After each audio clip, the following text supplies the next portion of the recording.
नमस्कार। Public India 9 AM संस्करण में आप सबका स्वागत है। आज हम लोग चर्चा करेंगे भारत पाकिस्तान के बीच बढ़ते तनाव के बाद वायुसेना प्रमुख की पीएम मोदी से मुलाकात में क्या हुआ, इस पर आज हम चर्चा करेंगे। और राफेल को लेकर तमाम बातें जो पिछले 5-7 दिनों से पब्लिक डोमेन में आ रही हैं, उस पर जो भ्रांतियां हैं उसको दूर करने की कोशिश करेंगे। भारतीय वायुसेना प्रमुख air chief marshal Amarpreet Singh ने प्रधानमंत्री मोदी के साथ बैठक की। ये बैठक 1 घंटे तक चली और इस बैठक में नौसेना प्रमुख एडमिरल दिनेश त्रिपाठी की शनिवार को प्रधानमंत्री से मुलाकात के बाद ये बैठक हुई। और उससे पहले एक साझा मीटिंग जो तीनों डिफेंस फोर्सेस के साथ प्रधानमंत्री मोदी ने की थी, जिसमें उन्होंने हालात का जायजा लिया था। ये 45 मिनट की चर्चा पहलगाम में हुए भीषण आतंकी हमले के बाद हुई है, जिसमें 25 पर्यटकों और एक स्थानीय निवासी सहित 26 निर्दोष नागरिकों की मौत हो गई थी। ये बैठक 22 अप्रैल को हमले के बाद भारत के सुरक्षा उपायों को मजबूत करने पर सरकार के गहन अध्ययन को दर्शाती है, जिसके लिए व्यापक रूप से पाकिस्तान समर्थित आतंकी संगठन लश्कर ए तैयबा एलईटी को दोषी ठहराया गया है। इसके साथ ही रविवार को लगातार 10वें दिन भी नियंत्रण रेखा यानी कि एलओसी पर पाकिस्तानी सेना द्वारा संघर्ष विराम का उल्लंघन जारी रहा। भारतीय सेना ने जम्मू कश्मीर के तनावपूर्ण सीमावर्ती क्षेत्रों में सतर्कता बरतते हुए उचित जवाबी कार्रवाई भी की। सूत्रों ने संकेत दिया है कि एयर चीफ मार्शल सिंह ने के साथ चर्चा चल रहे रणनीतिक मूल्यांकन का हिस्सा थी, जिसमें किसी भी संभावित प्रतिक्रिया के लिए वायु रक्षा तत्परता और अंतर सेवा समन्वय को भी शामिल किया गया है। एडमिरल त्रिपाठी के साथ बैठक में को भी समुद्री सुरक्षा योजना और तीनों सेनाओं की चर्चाओं का अभिन्न अंग माना गया है। बंद कमरे में हुई चर्चा में प्रधानमंत्री ने कथित तौर पर सैन्य नेतृत्व को पहलगाम हमले पर भारत की प्रतिक्रिया के सामने प्रकृति और सीमा को तय करने के लिए पूरा संचालन यानी कि ऑपरेशनल इंडिपेंडेंस दे दी थी कि आर्मी जो करना चाहे वो कर सकती है। सरकारी सूत्रों ने यह भी खुलासा किया है कि सभी सीमाएं हटा दी गई हैं। राजनीतिक नेताओं ने मजबूत और गणना की गई सैन्य प्रक्रियाओं का समर्थन किया है। जैसे जैसे तनाव बढ़ता जा रहा है, सरकार ने पाकिस्तान को अलग थलग करने के उद्देश्य से कई आर्थिक और कूटनीतिक कार्रवाइयां लागू कर दी हैं।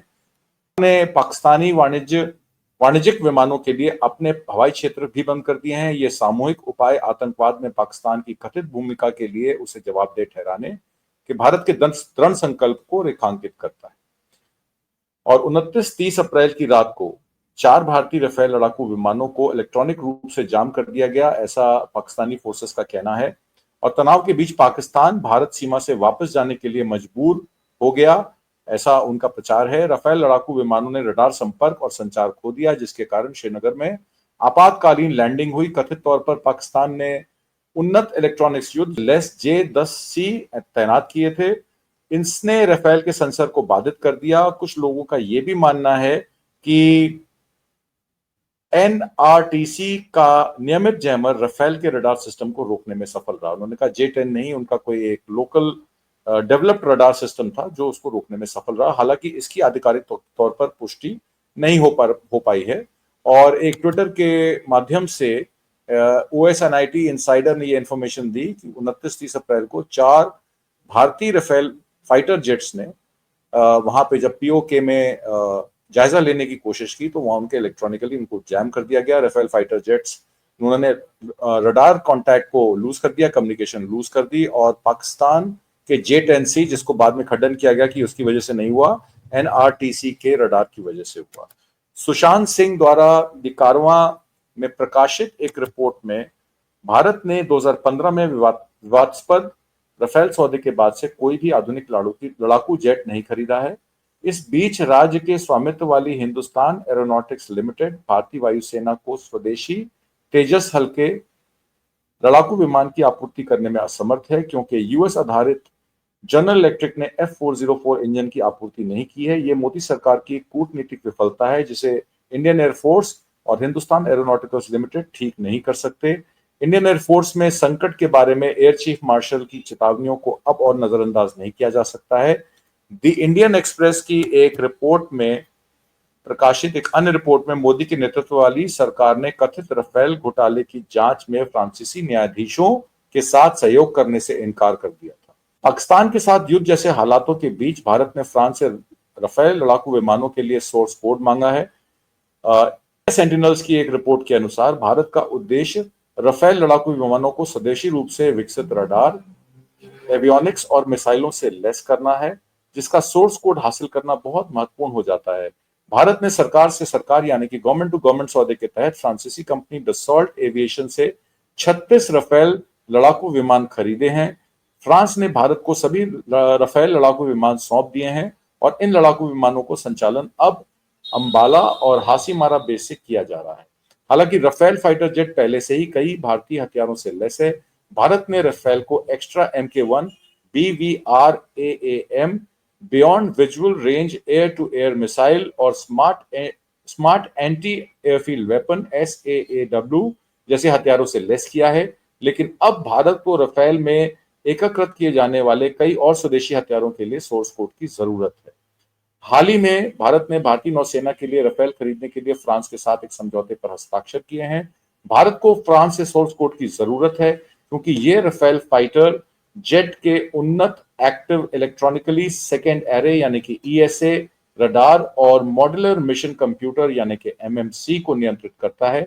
साथ में ये विमान का इलेक्ट्रॉनिक रीड बनाता है। जब तक ये सोर्स कोड प्राप्त नहीं हो जाता, भारतीय वायुसेना इंडियन एयरफोर्स को हर नए हथियार के एकीकरण और उन्नय के लिए डसॉल्ट पर निर्भर रहना पड़ सकता है। फ्रांस ने अभी तक भारत के मिराज 2000 विमानों का भी सोर्स कोड नहीं दिया है, जबकि भारत ने 1980 के दशक में फ्रांस से मिराज 2000 खरीदे थे। भारत में बने कई हथियार अभी तक मिराज 2000 पर नहीं लगाए जा सके। राफेल लड़ाकू विमान में भारतीय हथियार प्रणालियों के एकीकरण के लिए ESA रडार और MMC के सॉफ्टवेयर में संशोधन की आवश्यकता है। हालांकि सोर्स कोड का स्वामित्व डसॉल्ट के पास है, इसलिए डसॉल्ट की सहायता के बगैर अपग्रेड करना संभव नहीं है। भारतीय वायुसेना का तर्क है कि भारतीय इंजीनियरों और DRDO के वैज्ञानिकों का सोर्स कोड तक पहुंच होनी चाहिए, जिसमें न केवल लागत कम होगी बल्कि भारतीय वायुसेना के संचालन में भी आसानी होगी। डसॉल्ट एविएशन और उसके साझेदार राफेल लड़ाकू विमानों के सोर्स कोड को लेकर बहुत सतर्क हैं। उनका मानना है कि वर्षों की कड़ी मेहनत, शोध और निवेश के बाद उन्होंने इसे विकसित किया है। यह सोर्स कोड को महत्वपूर्ण बौद्धिक संपदा यानी अगर सोर्स कोड साझा किया जाता है तो उससे ये काफी व्यावसायिक नुकसान होगा जो वैश्विक स्तर पर राफेल की रणनीतिक बढ़त को कमजोर कर सकता है। प्रारंभिक 36 राफेल डील 2016-2022 तक डिलीवर किए जाने के सभी 36 जेट हासीमारा यानी कि पश्चिम बंगाल और अंबाला हरियाणा एयरबेस पर तैनात हैं। भारतीय वायुसेना ने INS विक्रांत विमान वाहक पोत के लिए 26 राफेल M मरीन वेरिएंट हासिल करने की इच्छा जाहिर की है। इसके अलावा 57 और राफेल के बारे में भी चर्चा हुई है। भारतीय नौसेना ने अपने वाहक आधारित लड़ाकू विमानों के लिए बोइंग के FA-18 सुपर हॉर्नेट की जगह राफेल जेट के सौदे पर बातचीत चल रही है, जिसकी लागत लगभग 60,000 करोड़ रुपए है। भारत सरकार से अंतिम मंजूरी दे दी गई है। भारत वायुसेना की 114 नए लड़ाकू विमान हासिल करने की योजना थी।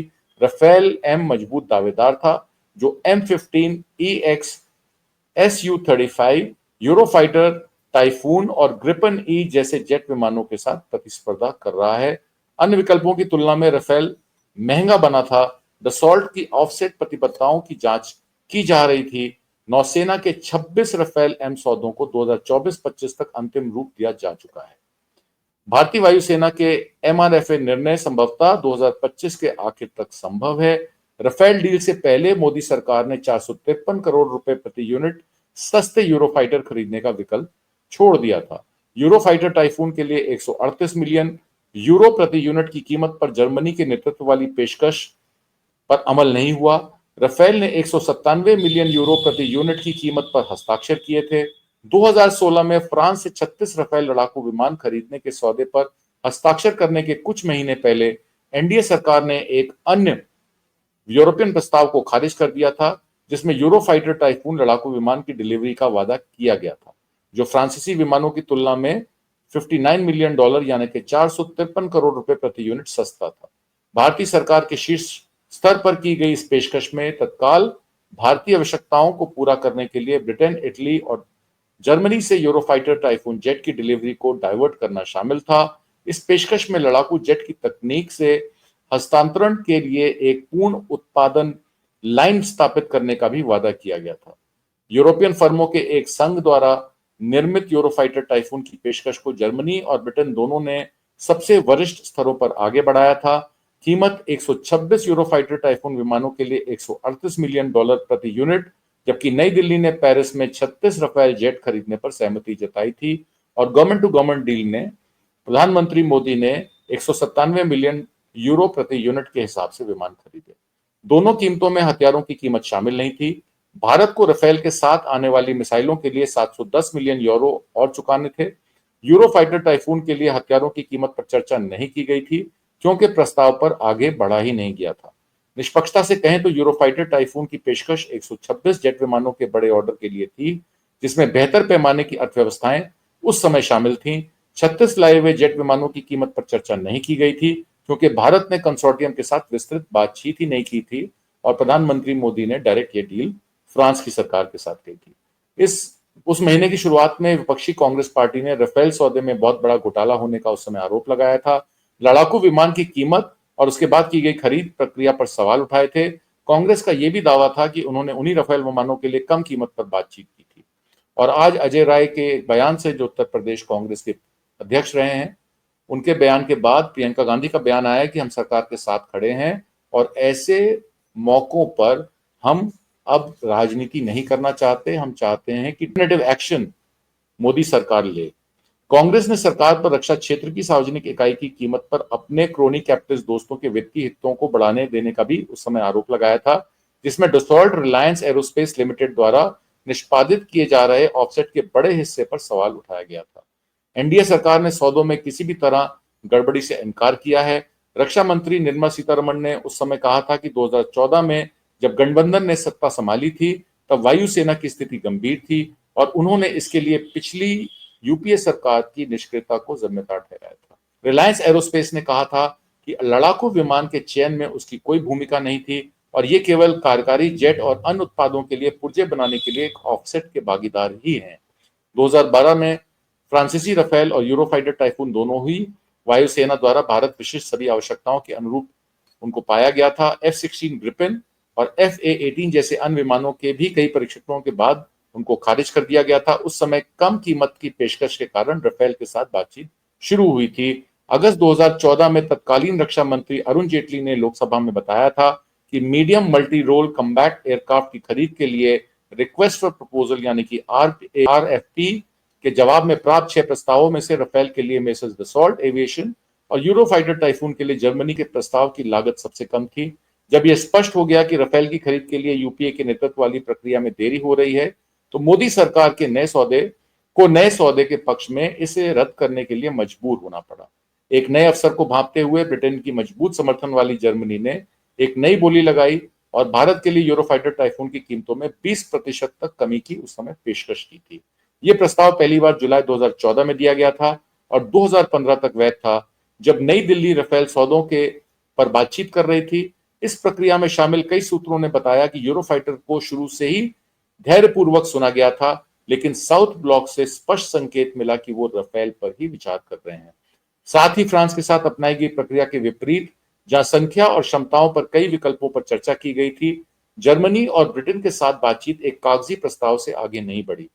यूरोफाइटर टाइफून को 126 लड़ाकू विमान के लिए 17.5 बिलियन यूरो या प्रति विमान 138 मिलियन की कुल लागत पर पेश किया गया था। राफेल सौदे में भारत को 36 जेट के लिए 7.1 बिलियन की लागत आई, जो प्रति जेट 197 मिलियन यूरो के बराबर है। अगर 353 मिलियन यूरो की प्रदर्शन आधिकारिक रसद लागत 5 साल तक लड़ाकू विमानों को बनाए रखने और उड़ाने के लिए पैसे घटा दिए जाएं, तो भी राफेल जेट की कीमत भारत के प्रति लड़ाकू विमान 187 मिलियन यूरो पड़ती है। जर्मन सौदे में भारत के जेट विमानों के निर्माण के लिए टेक्नोलॉजी ट्रांसफर का भी वादा किया गया था। औपचारिक प्रस्ताव में यह कहा गया था, यूरोफाइटर टाइफून कार्यक्रम के साथ भारतीय कंपनियों के गठबंधन का रोजगार पर प्रभाव पड़ेगा और भारत में उच्च कुशल कर्मचारियों के लिए 20,000 से अधिक नौकरियां भी पैदा होंगी। 2016 में आखिरकार जिस राफेल जेट सौदे पर हस्ताक्षर किए गए, उसमें भारत के जेट विमानों के निर्माण की आवश्यकता शामिल नहीं थी। संभवतः 36 विमानों की सीमित संख्या के ऑर्डर दिए जाने के कारण वो ऑर्डर ही एग्जीक्यूट किया गया, जबकि इस संख्या को बढ़ने की उम्मीद थी। सौदे में केवल एक खंड है जो कि अनुबंध मूल्य का 50% भारत में निवेश किया जाएगा। ये ऑफसेट खंड के लिए चुनी गई प्रमुख भारतीय company Dassault Reliance aerospace limited थी। 13 अप्रैल 2024 को द लेमोंड अखबार ने खुलासा किया कि मैक्रोन ने रिलायंस समूह की एक फ्रांसीसी सहायक कंपनी से 143.7 मिलियन यूरो का कर समायोजन माफ कर दिया था। उस समय रिलायंस पर कम से कम 151 मिलियन यूरो का कर बकाया था। नवंबर 2016 में भारतीय सरकार ने संसद में प्रत्येक विमान इकाई की कीमत लगभग 670 करोड़ रुपए घोषित की थी। दिसंबर 2016 में 11 अक्टूबर सीबीआई को राफेल डील से जुड़े भ्रष्टाचार और आधिकारिक शिकायत मिली थी, जिसमें सुप्रीम कोर्ट में वकील प्रशांत भूषण, जसवंत सिन्हा, अरुण शौरी और दोनों पूर्व भाजपा मंत्रियों ने गवाही दी है। कोई जांच शुरू नहीं की गई। भले ही मॉरिशस के अधिकारियों ने 11 अक्टूबर को सीबीआई को सुषेण गुप्ता की इंटरस्टेलर कंपनी के झूठे बिल सौंपे थे। ये वही इंटरस्टेलर कंपनी है जिस पर मैंने पहले आपसे जो अगस्ता वेस्टलैंड की डील थी उसमें झूठे बिल या फर्जी इनवॉइसेस रेज करने की बात की थी। 26 अक्टूबर फ्रांसीसी भ्रष्टाचार विरोधी एनजीओ शेरपा ने फ्रांसीसी लोकसभा अभियोजन सेवा में शिकायत दर्ज कराई थी। फ्रांसीसी भ्रष्टाचार निरोधक एजेंसी के निरीक्षकों ने यह पाया था कि डसॉल्ट ने सौदे पर हस्ताक्षर करने के तुरंत बाद सुषेण गुप्ता की डिफेंस कंपनी को 1 मिलियन यूरो का भुगतान करने पर सहमति व्यक्त की थी, लेकिन एजेंसी ने मामले के अभियोजकों के पास नहीं भेजा था। दिसंबर में उसी साल भारत के सर्वोच्च न्यायालय ने राफेल सौदे में मोदी सरकार को दोषमुक्त कर दिया था। इस सौदे पर कैसे बातचीत की गई? लड़ाकू जेट इकाइयों की लागत में वृद्धि और ऑफसेट पार्टनर के रूप में रिलायंस डिफेंस को चुना गया था। 2019 14 नवंबर भारत के सर्वोच्च न्यायालय ने भारत में राफेल सौदे के खिलाफ सभी याचिकाओं और समीक्षा याचिकाओं को खारिज कर दिया था। फ्रांस में भ्रष्टाचार की जांच 2021 अप्रैल में शुरू होती है। फ्रांसीसी जांचकर्ता मीडिया पार्ट प्लेटफॉर्म में राफेल सौदे के भ्रष्टाचार, रिश्वत और पक्षपात का खुलासा करते हुए राफेल पेपर्स नामक खोजी पत्रों की एक श्रृंखला प्रकाशित की गई।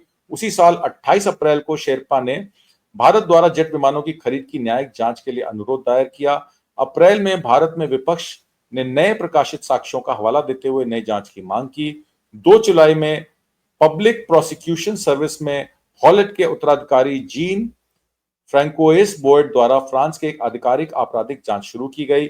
आज तक प्रधानमंत्री मोदी फ्रांसीसी जांच समिति के समक्ष पेश नहीं हुए हैं और फ्रांसीसी अदालत द्वारा बार बार अपील किए जाने के बावजूद उन्होंने कोई साक्ष्य या कोई रिप्रेजेंटेशन प्रस्तुत नहीं की है। भारत को तत्काल आधार पर जेट विमानों की आवश्यकता होने की स्थिति में जर्मनी ने मौजूदा ऑर्डर को डाइवर्ट करने की भी पेशकश की थी।